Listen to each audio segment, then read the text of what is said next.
Isang sagot, pero makikita nyo sa body language kung ano ang ibig sabihin. Nung tinanong ito, na masasabi nating irresponsible, isang irresponsableng tanong dahil walang pinanghuhugutan, walang batayan.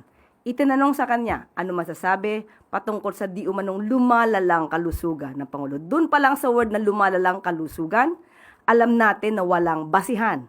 Pero itinanong pa rin sa kanya. Kaya ang nakuha rin natin sa Vice Presidente ay isang irresponsableng sagot. Good luck. With a smile. At lahat ng sa paligid niya ay nagtatawanan. Bilang isang Pilipino, hindi natin gawi ang mangutya, pagtawanan, ang sinumang may sakit. Lalong-lalo na kung ito'y ginagawa lamang.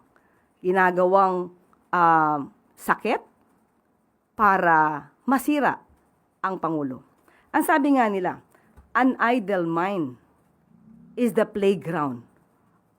Or rather, an idle mind is devil's playground.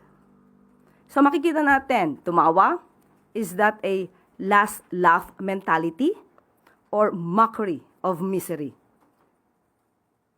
Hindi ba dapat ang isang tao kapag may sakit, mas binibigyan natin ng atensyon at binibigyan natin ng dasal para mas maging maigi ang kalusugan?